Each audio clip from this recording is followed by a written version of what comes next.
assim, vamos falar sobre a palavra de Deus, que o Senhor compartilhou o nosso coração, e nós havíamos falado que o Senhor vem trabalhando comigo sobre criar raízes, e faz parte de criar raiz ter maturidade. E aí foi um dos temas que o Senhor ministrou ao meu coração, e eu quero ler Mateus 5:44, para a gente introduzir esse assunto aqui. Mateus 5:44, está dizendo assim a palavra de Deus: eu, porém, vos digo, aqui é Jesus dizendo, amai os vossos inimigos, bendizei os que vos maldizem, fazei bem aos que vos odeiam, orai pelos que vos maltratam e vos perseguem, para que sejais filhos do vosso Pai que estás nos céus.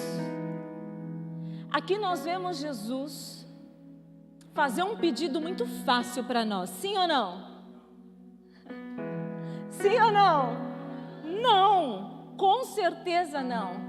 Olha essa lista do que Jesus pede para nós, desafiadora. Jesus está dizendo para nós já aqui: ame os vossos inimigos. Podíamos mudar a palavra aí e colocar amigos, né? Jesus, vamos mudar a palavra aqui para dar uma aliviada para nós. Não é o que a Bíblia está dizendo. Ame os vossos inimigos. Bendiz aquele que está falando mal de você. Não paga com a mesma moeda. Falou mal, procura algo de bom naquela pessoa e elogia. Procura algo de bom naquela pessoa, qualidade que ela tem, e deixa com que aquilo se sobressaia. Aí Jesus continua: faz bem para quem está odiando vocês. Ora por aqueles que estão maltratando e perseguindo vocês. E aí Jesus fecha o versículo com algo maravilhoso, preciosíssimo. Vamos ler juntos? Para que sejais filhos do vosso Pai que estás nos céus. Façam tudo isso para que sejais filhos de Deus. E quando nós falamos de filhos, o filho passa por fases, sim ou não? Fases de maturidade. O filhinho, logo que nasce, tem um nível de maturidade. Só que esse filhinho, logo que nasce, o que a maturidade dele pressupõe? Sobrevivência. A única coisa que esse filhinho que logo nasce vai fazer, segundo a maturidade, para aquela fase da vida dele, é chorar para receber alimento, chorar para receber ajuda, para ser trocado quando ele fez as necessidades. Então, o filhinho logo que nasce, para sobreviver, ele tem lá o seu grau de maturidade. Aí vem as outras fases em que ele vai crescer, se desenvolver, começar a andar, vai mudar da alimentação do leite, vai passar para a alimentação sólida. Então ele vai vivendo as suas fases de maturidade. Eu vou falar de filhinhos e vou falar de filhões. O que eu quero dizer com isso? Vou falar de pequenininhos, primeira fase de maturidade, e vou falar de adultos prontos, maduros. Quando nós lemos o que nós acabamos de ler aqui, Mateus 5:44, e quando nós falamos de filhinhos, a palavra filhinho, ela está associada à criança, e lá em 1 João, capítulo de número 2, verso de número 12, o João, na carta, ele está falando sobre esse filhinho, sobre essa criança. Ele está dizendo: filhinhos, eu estou escrevendo para vocês, pelo seu nome, os pecados vos serão perdoados. Ou seja, João está falando assim: filhinhos, vocês estão se relacionando com Deus num nível apenas para ter os seus pecados perdoados. Interesse. Eu me relaciono com Deus logo num primeiro momento do meu encontro com Ele com uma finalidade. Qual é? Ter os meus pecados perdoados. Estou interessadíssima nisso e não há problema nenhum em dizer que há um interesse da nossa parte em que Deus perdoe os nossos pecados. Por quê? Ai de nós se não estivéssemos o Senhor para perdoar os nossos pecados. Então não há problema nenhum nisso. E o João está dizendo: filhinhos, eu escrevo para vocês, porque pelo seu nome, o nome de quem? De Jesus, os pecados de vocês estão perdoados. A palavra filhinhos, traduzida do original aqui, tem por nome de teknon. E teknon quer dizer filho imaturo, filho pequeno.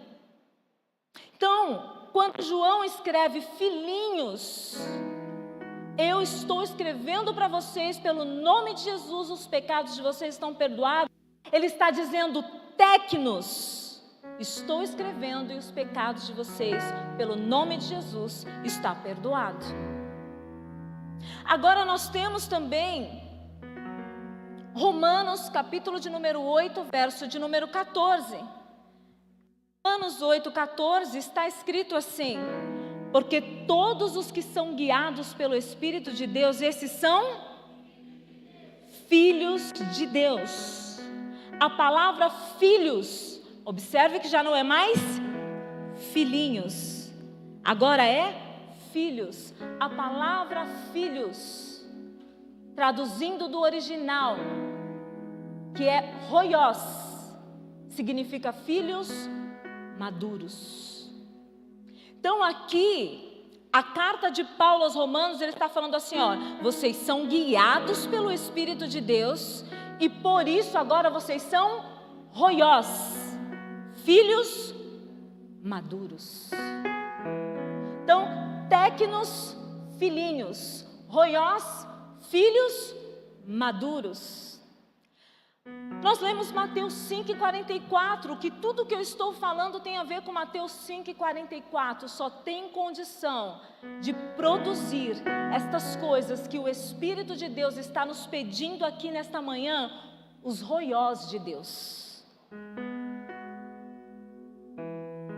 Filhos maduros que já são guiados pelo Espírito, filhos cujas suas vontades já não estão mais em evidência, em eminência, filhos que não faz o que gosta, mas faz o que precisa ser feito, filho que o pai fala, ele tem juízo e ele obedece, filho que não fica tentando dar um jeitinho para enganar o pai, filho que não fica tentando dar um migué. Conhece o migué? Falei na gíria agora, hein? Filhos lisos, sabe o que é um filho liso?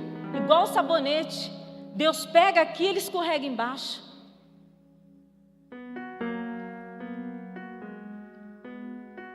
Essa carta que nós acabamos de ler, o Evangelho do Senhor Jesus, segundo Mateus 5,44, é para mim e para vocês, os roiós de Deus para esse tempo.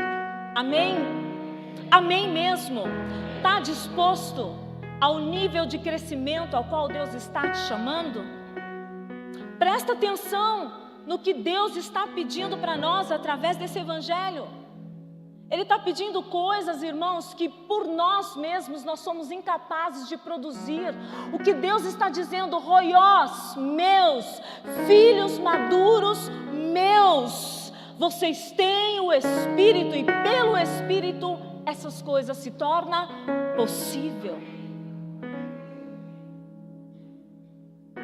Não adianta dar desculpa. Roiós de Deus não dá desculpa. Roiós de Deus olha para a situação, bate no peito, diz: esse negócio é comigo, essa responsabilidade é minha, eu vou fazer.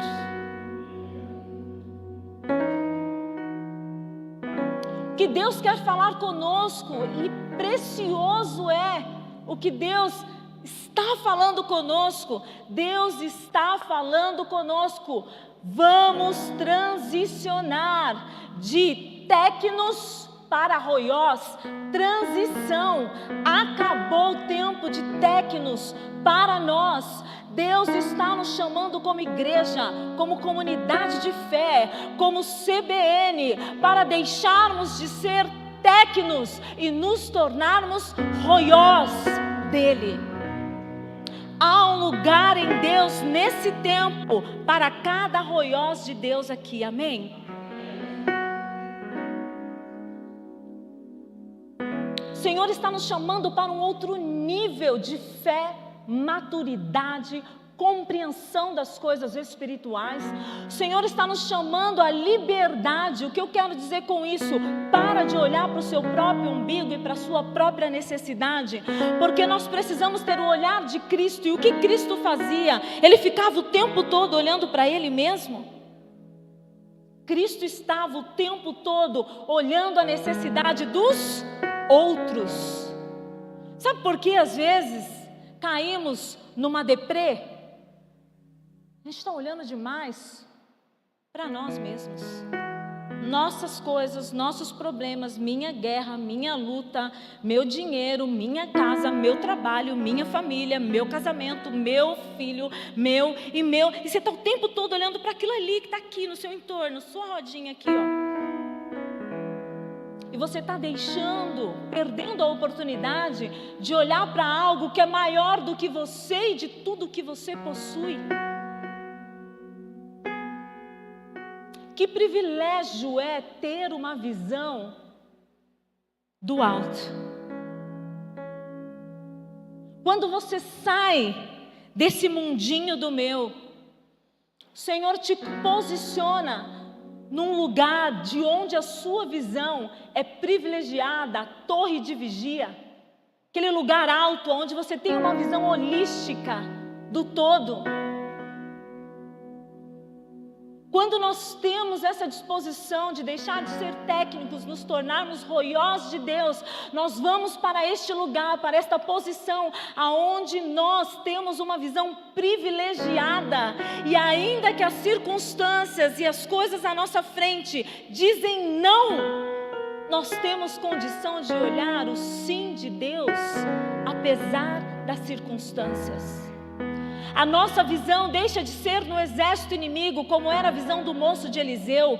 Ele estava de olho na quantidade de pessoas no exército inimigos, mas ele não tinha ainda visto a quantidade de anjos que Deus havia preparado para estar com ele e Elias e eles ganharem a guerra. O que eu quero dizer com isso? Que enquanto somos filhinhos, a nossa visão é limitada. Precisamos transicionar, amém, irmãos?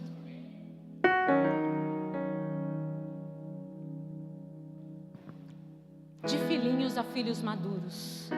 Para isso, nós precisamos crescer na graça e no conhecimento de quem é Deus. 2 Pedro 3, verso 17, está escrito assim: vós, portanto, amados, sabendo isto de antemão, guardai-vos de que, pelo engano dos homens abomináveis, sejais juntamente arrebatados e descaiais da vossa firmeza.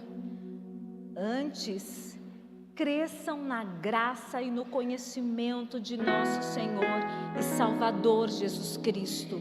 A Ele seja dada a glória, assim agora como no dia da eternidade. Amém. É crescer na graça. O técnico, segundo o que nós acabamos de ler na carta de Pedro, o filhinho, ele é levado por qualquer tipo de ensino.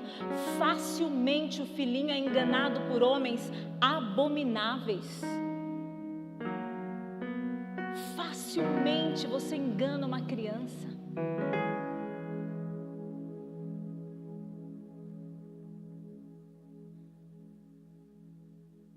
Mas com o adulto não é assim.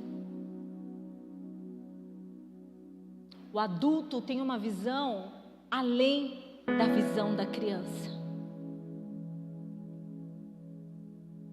Não há mais condições de nós entrarmos nos nossos cultos, adorarmos lindamente ao Senhor com as nossas canções e não amar os nossos inimigos e não orar por aqueles que nos perseguem. Quando nós falamos de transição, irmãos, nós estamos dizendo que não dá mais para a gente entrar e sair de um ambiente de culto, um ambiente de casa de paz, um ambiente de discipulado, entrarmos de um jeito e sairmos da mesma forma. Não dá mais para a gente entrar em contato com a palavra de Deus dia após dia, seja lá onde você estiver, e permanecer do jeito que você está. Ou a gente vem para a presença de Deus dispostos a ter a palavra de Deus como um rema para a nossa vida, e aí nós vamos viver a boa, perfeita e agradável vontade de Deus, ou nós vamos ficar patinando na fé, correndo e não saindo do lugar. Por isso que cansa, por isso que desmotiva, por isso que perde a esperança, por isso que questiona Deus sem discernimento, porque corre e não sai do lugar. E não é por culpa de Deus que não saímos do lugar quando estamos patinando, é por falta de disposição de ouvir a palavra e praticar.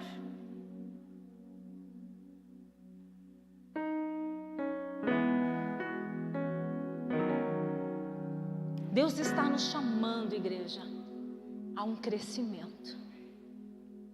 Romanos 8, verso 19, há um chamado lindo de Deus para a igreja. Olha o que Deus está dizendo através da carta de Paulo aos Romanos 8, 19. 1, 2, 3, vamos ler juntos? Porque a ardente expectação da criatura espera a manifestação dos... A ardente expectação da criatura aguarda a manifestação dos roiós de Deus, filhos maduros de Deus, porque técnicos não tem condição de atender a esse chamado. Técnicos não tem o nível de responsabilidade que esse chamado requer. Técnicos, Deus não chamaria técnicos. Sabe por que Deus não chamaria técnicos? Porque Deus sabe que o técnicos não teria condição de corresponder à altura do chamado. Por isso Deus está chamando os roiós dele. Um pouquinho mais adiante, quero dizer que na fase de transição, o técnico, que é o filhinho, ele deixa de pedir e começa agora a fazer pelo pai. O que eu quero dizer com isso? Para de ficar no seu tempo de busca e oração, falando para Deus, me dá, faz, corre, vai, vem, agora. Para com isso, irmãos. Serviu é importante, eu não quero dizer com isso que nós não tenhamos que levar os nossos pedidos a Deus, a Bíblia nos orienta a isso. Não é disso que eu estou falando, o que eu quero dizer é, os roiós de Deus não vai gastar o tempo todo da sua busca, só me dá, faz. Os roiós de Deus vai equilibrar a sua busca em pedir, mas em também entregar.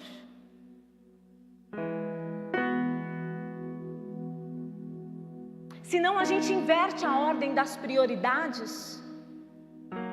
Saímos da condição de servo e colocamos Deus nesse lugar, e nós nos tornamos ou nos sentimos senhores de Deus, mandando em Deus toda hora para ir, para fazer, para...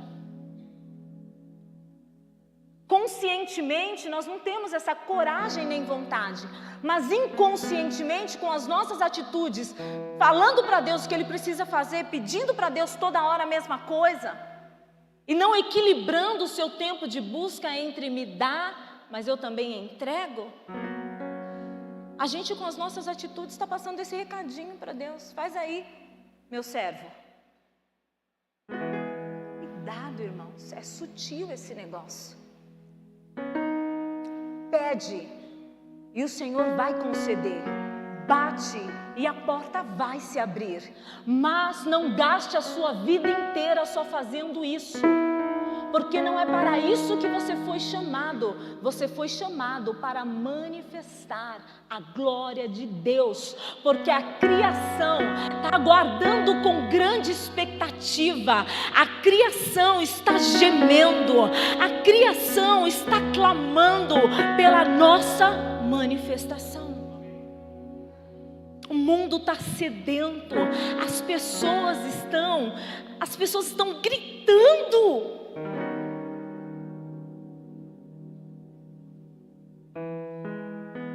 Ontem aconteceu algo muito curioso dentro disso comigo, me impactou. Fiz contato com uma pessoa que fornece um tipo de produto, de material, e nós tínhamos a intenção de adquirir aquele material para o evento que nós tivemos ontem com louvor. Então eu fiz contato com a pessoa na sexta-feira à noite. Falei: você ainda está comercializando? E estou, então preciso de um. Você consegue me entregar no sábado? Eu não consigo entregar, mas nós podemos então ir buscar sábado, tal horário? Pode vir buscar. Negociamos na sexta, pegamos o produto no sábado. Final do dia foi o momento de eu fazer o Pix de pagamento por aquele produto. Fiz o Pix de pagamento pelo produto. Eu não sei com quem eu estava falando, eu estava falando com uma empresa, mas eu sei que em nome daquela empresa tinha uma pessoa conversando comigo no WhatsApp. Eu não sei quem é essa pessoa, não conheço, não sei nem o nome. E ela só ficou sabendo o meu primeiro nome, porque ao fazer o contato eu me apresentei. Olá, boa noite, sou Nádia, congrego na igreja tal, porque a pessoa já estava acostumada a vir aqui entregar o produto. A pessoa não me conhece, eu não conhecia a pessoa, aliás, até agora eu não conheço. E a pessoa me mandou uma mensagem, depois agradeceu o pagamento, agradeceu porque tudo que a gente combinou deu tudo certinho. E a pessoa me mandou uma frase no WhatsApp, minutos depois: pastora, ora pela minha família.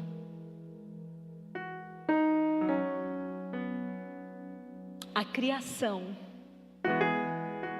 aguardando com muita expectativa a manifestação dos filhos de Deus.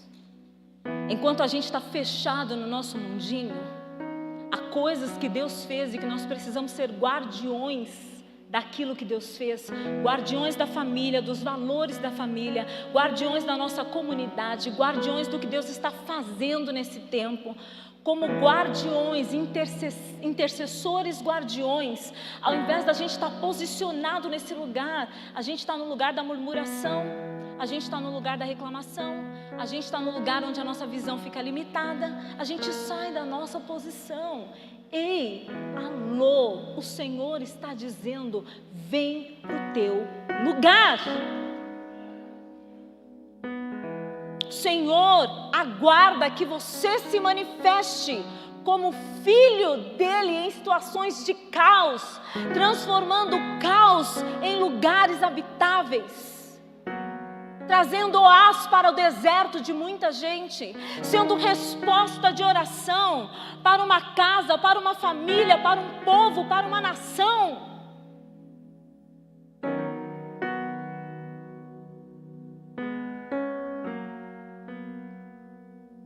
Na frase de transição, o salmista no Salmo de número 116, e aqui eu quero mostrar com a vida do salmista a transição que ele sofreu no mesmo relato de Salmos, mesmos Salmos, que é o Salmo de número 116, nós vamos ler o verso 11, 12, 13 e 14, mesmo Salmo em que ele se mostra no começo do Salmo, um téknos, um filhinho, ele transiciona no mesmo salmo, a partir do verso de número 12, para um roiós.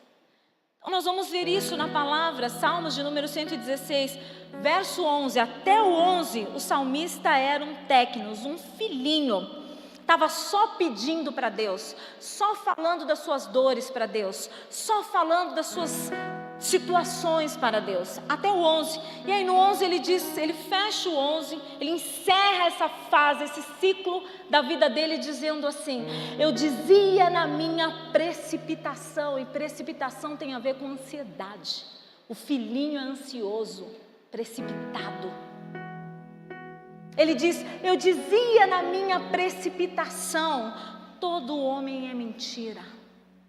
O filhinho não tem uma visão madura do outro nem da realidade. Ele julga a partir do seu olhar. Ele julga a partir do seu olhar. Pode ser que todos os homens fossem mentirosos? Pode ser. Mas pode ser também que os homens não eram mentirosos coisa nenhuma e ele estava em crise consigo e a partir do seu olhar ele estava julgando todo mundo? Pode ser também. Filhinho. Aí eu imagino que o salmista recebeu a porção de Deus que nós estamos recebendo aqui agora, para a transição, o empurrão de Deus para transicionarmos e irmos para o nosso lugar, para este tempo. E aí no verso de número 12 ele muda a história, o discurso do técnicos vem para um discurso agora de roiós. Olha no 12 o que ele diz: o que darei? O filhinho já não está mais pedindo, ele já quer agora oferecer, dar, entregar.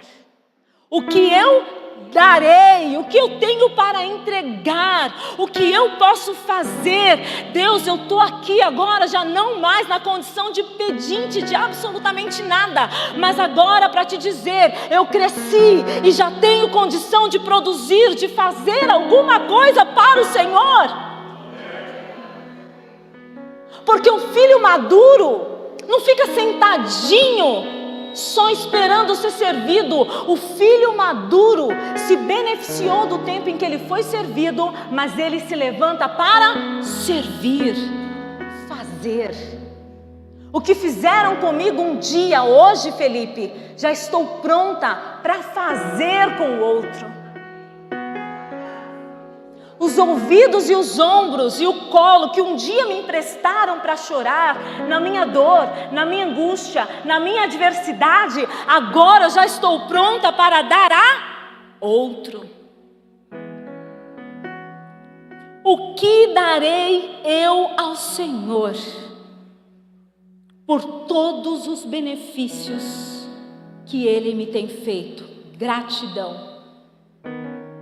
Gratidão, filho maduro tem. Verso 13, eu vou tomar o cálice da salvação e vou invocar o nome do Senhor. O filho maduro aqui está dizendo, eu vou fazer o que precisa ser feito. Vou tomar e vou invocar. Vou chamar a responsabilidade e vou para a presença daquele que pode todas as coisas, porque Ele me fortalece.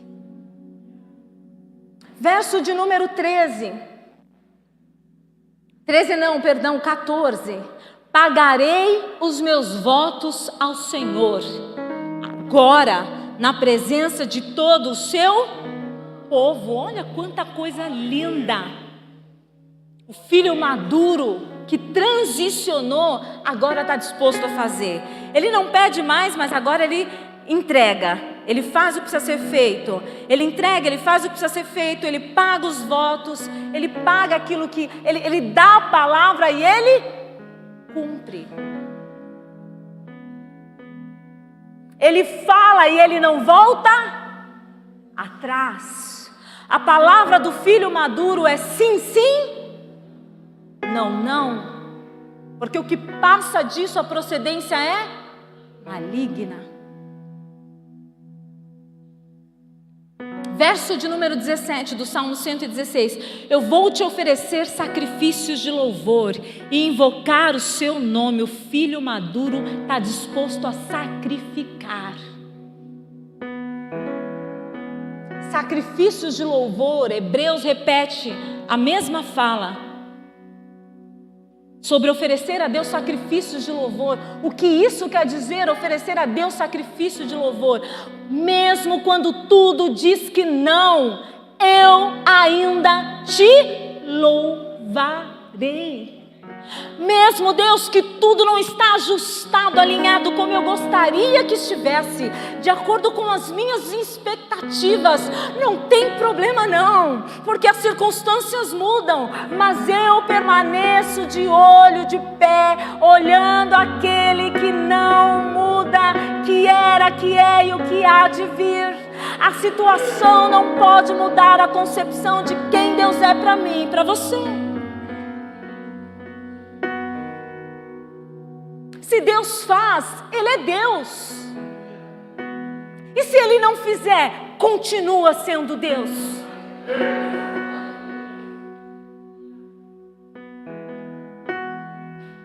A gente precisa parar de sofrer.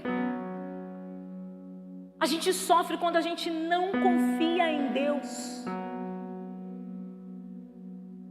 E aqui já estou transicionando para outra etapa da nossa mensagem. Filho maduro, ele apresenta frutos. E eu vou falar de 3 frutos rapidamente, dos quais o filho maduro apresenta. O primeiro deles, confiança em Deus. Parece um assunto tão comum para mim e para você, sim ou não? Confiar em Deus, eu ouço isso desde o dia que eu me converti, dona Lúcia. Desde o dia que eu me converti, eu ouço dizer que eu preciso confiar em Deus, mas uma coisa é eu ouvir que eu preciso confiar. Outra coisa é eu passar por uma situação em que eu preciso confiar. Dá frio na barriga ou não dá? Só na minha? A minha e na sua, né, Paula? Dá frio na barriga. Ter que confiar em Deus. Mas essa é a nossa cura. Confiar em Deus nos traz cura. Confiar em Deus nos livra das nossas precipitações. Confiar em Deus nos tira a ansiedade. Confiar em Deus não nos deixa ter medo. Confiar em Deus nos traz saúde emocional. Confiar em Deus me faz acreditar que, apesar das circunstâncias, há um Deus que move céus e terras para cumprir os seus propósitos.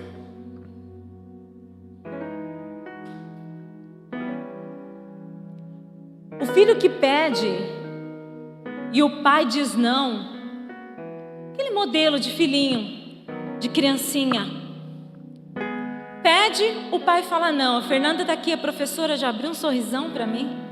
Ela não tem filho, mas tem filhos na escola, então ela entende bem essa realidade. Até sabe o que eu vou falar, né? Quando você fala não para a criança e ela se vê contrariada, o que ela faz? Esperneia, bate o pé, se joga no chão, chora sem ter lágrima. Não é assim? Chama a atenção de todo mundo que está perto. Apela, chamando a atenção para ver se a pessoa vai ceder para aquilo que ela quer.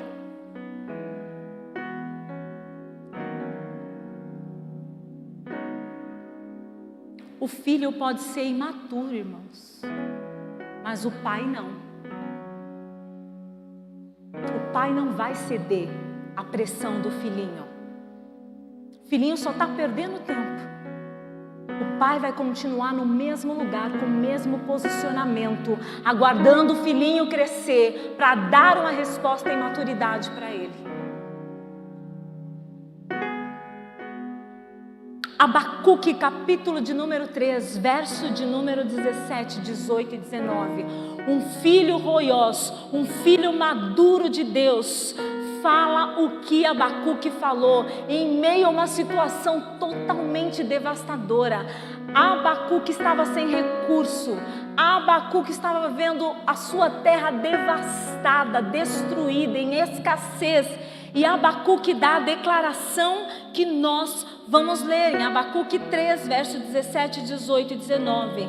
Abacuque diz assim: porquanto, ainda que a figueira não floresça, nem haja fruto na vide, o produto da oliveira minta, e os campos não produzam mantimento, ainda que as ovelhas da malhada sejam arrebatadas, e nos currais não hajam vacas, todavia eu me alegrarei no Senhor, exultarei no Deus da minha salvação. Jeová, o Senhor Deus, é a minha força, e Ele fará os meus pés como os da serva ou como os da corça, e me fará andar sobre as minhas alturas. O Senhor nos fará andar sobre os nossos problemas, medos, adversidades, mas Ele só vai fazer isso se antes nós tivermos a confiança de declarar: ainda que os meus olhos não estão vendo, como declarou Abacuque, ainda que eu não sinta cheiro daquilo que o Senhor me prometeu,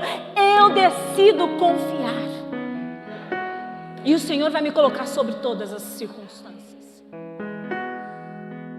Filho maduro, Jó 19, 25 a 27, a resposta de um roiós de Deus, diante de uma profunda provação.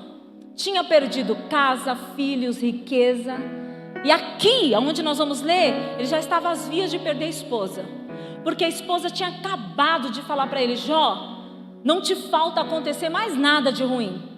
Trocando em miúdos, eu vou parafrasear o que a esposa de Jó quis dizer para ele: desgraça pouco é bobagem, Jó. Tem mais nada para acontecer aí não. Tudo que era de ruim que podia ter acontecido já aconteceu. Amaldiçoa o teu Deus e morre. Quantas são as vezes em que a gente está passando por provações diante da presença de Deus, e não é do diabo, é Deus permitindo para nos forjar, a trabalhar em nós, para nos aperfeiçoar. A gente escuta de pessoas sem discernimento: amaldiçoa o teu Deus. Que fé é essa? Que Deus é esse? Para com esse negócio de igreja. Esse negócio de igreja não vai dar certo não. Você foi, o negócio parece que ficou pior. Sabe quem fala isso? Gente sem discernimento, sem temor, que não conhece o Deus que eu e você estamos buscando. E aí a resposta de um filho maduro frente a uma afronta desse porte. Jó 19, 25. Vamos ler juntos? Porque eu sei que o meu Redentor vive, e por fim se levantará sobre a terra. Próximo. E depois de consumida a minha pele, contudo, ainda a minha carne verei a Deus. Próximo. Vê-lo-ei por mim mesmo, e os meus olhos, e não os outros, contemplarão. E por isso as minhas entranhas consomem o meu interior. No meio da adversidade, a resposta do filho maduro não é retroceder. No meio da adversidade, a resposta do filho maduro não é titubear, colchear entre dois pensamentos: vou ou não vou? Faço ou não faço? Deus é tudo isso mesmo ou não é? Não. Eu bem sei, estou certo, estou certíssimo, ainda que meus olhos não estejam vendo, o meu Redentor vive e por fim se levantará. Não há morto que Deus não possa ressuscitar, não há enfermo que Deus não possa curar, não há situação familiar que Deus não possa restaurar, não há nada impossível para esse Deus.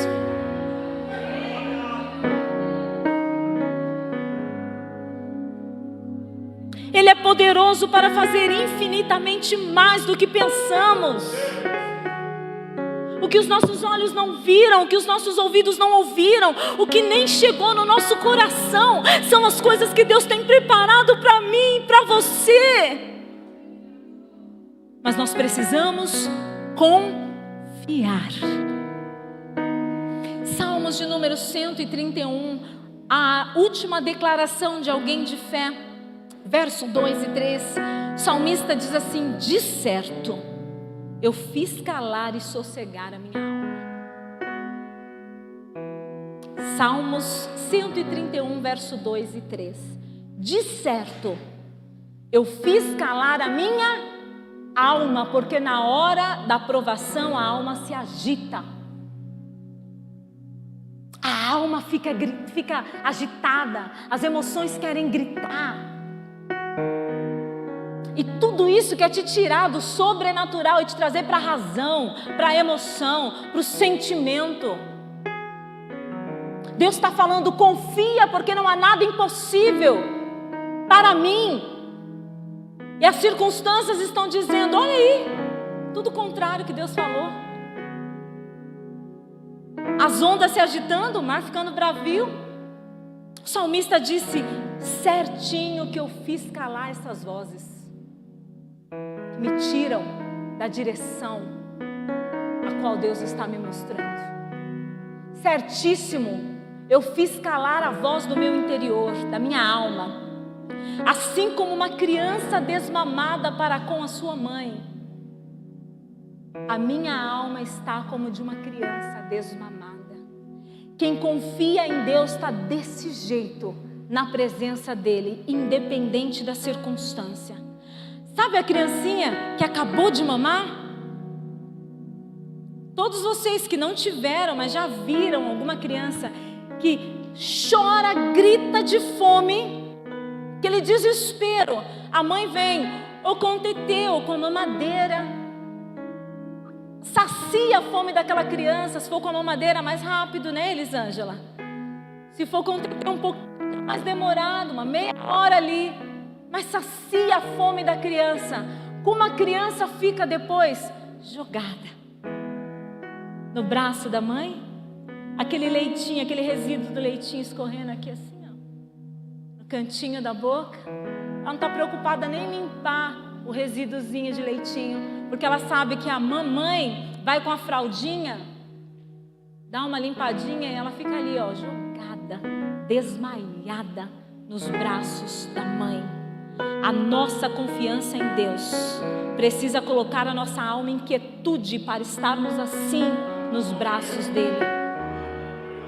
E se a mulher de Jó quiser gritar, falando coisas horríveis ao teu ouvido, cala essa voz e descansa nos braços daquele que te chamou.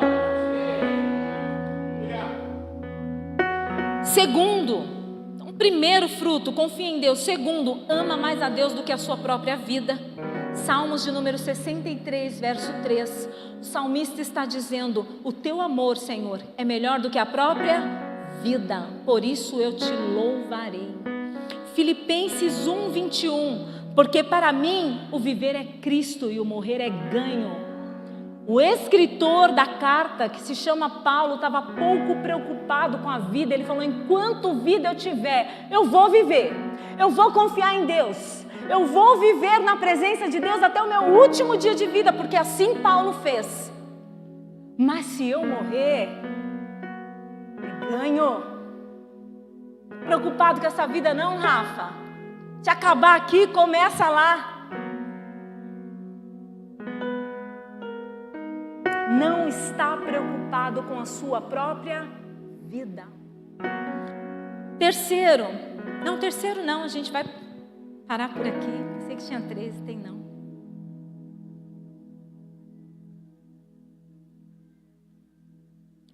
Irmãos, Jó 2:10. Jó, quando responde para a mulher, ele está falando assim lá no verso de número 10: você está dizendo uma bobagem. Se recebemos as coisas boas de Deus, por que é que nós não vamos aceitar também as desgraças? Eu estou lendo aqui na versão, acho que é NTLH essa versão. Assim, apesar de tudo, Jó não pecou e nem disse uma uma só palavra contra Deus. O que Jó tinha na sua mente muito claro é que as estações da vida dele, ele não podia mudar. Mas ele tem um Deus que muda estações. As estações que nós conhecemos é primavera, verão, outono e todas elas são necessárias, inclusive o inverno. E se o inverno está árduo, arrochado, apertado, que você não está conseguindo, você não vai mudar com a força do teu braço, você não vai mudar porque você estudou bastante, você não vai mudar porque você tem habilidades, você só muda certas estações indo até aquele que pode mudar todas as coisas. Há situações na vida da gente que não muda porque a gente quer mudar do nosso jeito, a força do nosso braço. E nós podemos mudar circunstâncias, alterar sentenças médicas, mudar situações, mas isso não é nosso, nós precisamos ir a quem pode mudar. É na oração que a gente muda sentenças, é na oração que a gente liga e desliga. O Evangelho diz isso. É na oração que é feito nos céus, na terra como é nos céus. É na oração, queridos. Se coloca de pé, eu quero concluir dizendo que precisamos ocupar o nosso lugar de filhos maduros nesse tempo em Deus. Por que nós precisamos ocupar este lugar? Porque a criação aguarda com grande expectativa a nossa manifestação. O que eu quero dizer com isso? A sua família aguarda o Roiós de Deus. O seu ambiente de trabalho aguarda o filho maduro. Os seus vizinhos, a sua escola, as universidades federais, estaduais, as universidades privadas, o seu ambiente acadêmico aguarda a sua manifestação. Roiós, filhos maduros de Deus. A política aguarda filhos maduros. São Paulo, Brasil, a nossa comunidade, a nossa sociedade, os nossos vizinhos aguarda que a gente se manifeste como filhos maduros. Filhos maduros. E eu quero orar com você por isso agora. Feche os teus olhos, Ministério de Louvor, por favor.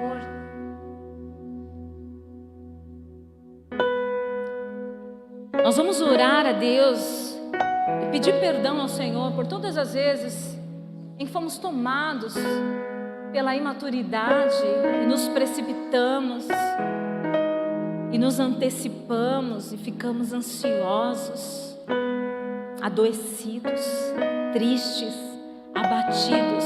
Nós vamos pedir perdão ao Senhor. E na sequência nós vamos clamar com o coração desejoso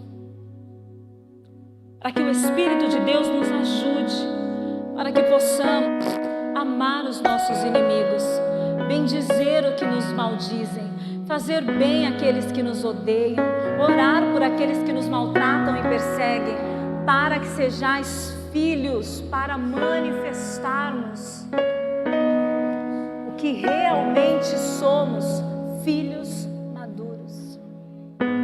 Pai, graças te damos por este tempo, Senhor. Obrigada pela tua preciosa palavra que tão fundo trabalhou, agiu e edificou os nossos corações. Temos discernido como igreja em que o Senhor nos chamou não para ficarmos no raso, mas para a profundidade. E para sermos profundos, precisamos deixar o lugar de crianças e acessarmos o lugar de maturidade na tua presença. Perdoa por todas as vezes em que falhamos em imaturidade, todas as vezes em que escorregamos, tropeçamos em imaturidade. Perdoa-nos também se em algum momento da trajetória não apenas tropecei, mas fiquei prostrado na imaturidade, reclamando, esperneando, perdendo a visão, ficando cego com uma visão focal, limitada sobre quem o Senhor é, sobre o que o Senhor espera de nós, sobre o que o Senhor quer fazer. Nos perdoa, Jesus, nos perdoa, Paizinho querido. nós nos posicionamos em fé diante da Tua presença e dizemos com o nosso coração: nos arrependemos, queremos transicionar para a maturidade que o Senhor espera de nós. Não estamos ainda na estatura do varão perfeito, mas estamos a caminho deste lugar. Leva-nos além, leva-nos com agilidade. Espírito de Deus, permita-nos correr neste caminho da maturidade. Queremos alcançar com avidez, com rapidez, Pai querido, ó Deus amado, o lugar que o Senhor tem para nós. Queremos agora, Senhor, abrir mão de toda a bagagem que nos fazia ficar parados no meio do caminho, que não nos deixávamos correr na direção da maturidade. Maturidade está ligado à liberdade. Paizinho querido, agora nós soltamos as bagagens, corremos com liberdade a corrida que o Senhor tem proposto diante de cada um de nós. Corremos com paciência, corremos com perseverança, corremos, ó Pai, esta corrida de maturidade, esta jornada de maturidade que o Senhor coloca diante de nós. E se nós não conseguíamos amar os inimigos, pelo poder do Teu Espírito nós amamos. Se nós não conseguíamos bendizer os que nos amaldiçoavam, pelo poder do Teu Espírito nós nos tornamos capazes. Paizinho, se nós não conseguimos fazer o bem e nem orar por aqueles que nos maltrataram e nos perseguiram, pelo poder do Teu Espírito nos é possível. Paizinho querido, nós agora somos filhos roiós, maduros, prontos, dos quais o Senhor pode contar conosco. Paizinho querido, como roiós do Senhor nós dizemos: eis aqui, envia para tudo aquilo que o Senhor tem para nós, Senhor. Ai, graças Te damos por este precioso tempo e por tudo que o Senhor fez em nós. Em nome de Jesus. Amém e amém. Vamos adorar o Senhor.